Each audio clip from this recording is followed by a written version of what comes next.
Hi folks, short lesson today in our series on how to construct an article that gets attention, and today we're going to look at making your article visually attractive. Now, not a lot of people or article marketers give thought to making their article visually attractive.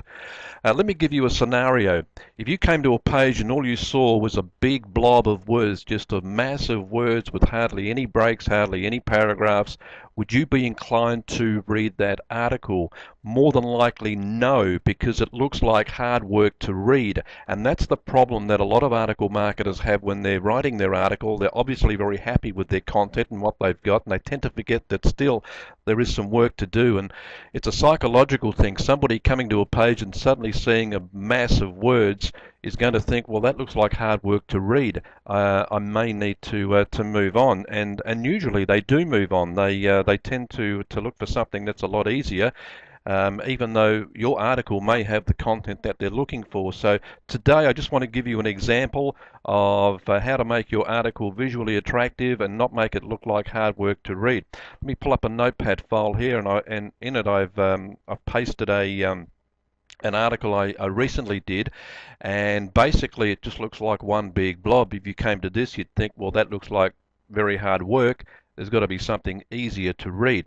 Now, what if I start to break this article up somewhat and make it into 3 paragraphs? Looks better, still looks like hard work.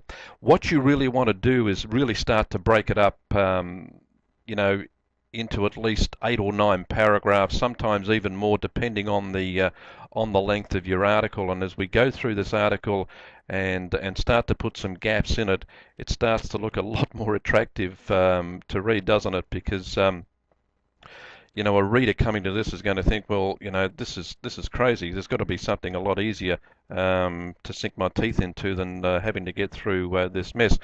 So we just continually go right through the article and just start to break it up right down until we get to the end. That's off the page, but you get the picture. Rather than having one huge blob of words and a reader thinking it just looks like it just looks like a real task and very much like hard work. If they came to an article that looked more like this, they're going to think, well, that looks pretty easy to read, and there's lots of gaps in it, and it makes sense. Let's start reading it. You also, I guess, to make it even more visually attractive, is start to add in some sub-headlines. You might want to add a sub-headline in here, and then one maybe down here, and then again down there, and always bold them. And the other thing you also want to keep in mind is when you're writing an article in a points fashion, like a 1, 2, 3, a lot of article directories will give you the option of using an HTML editor. Bold your numbers so they stand out.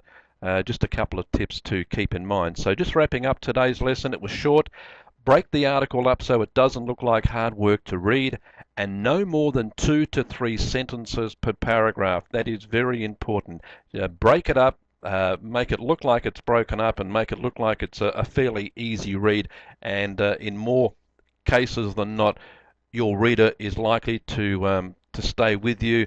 You'll create a lot more stickability with your article, and then all you've got to do, of course, is provide the content and make sure the content is interesting enough for them to hang around and read right through until the resource box. Speaking of resource boxes, that'll be our next lesson. We'll have a look at the resource box, how to construct it and what to put in it, so your reader will be pretty much inclined to click through to your landing page.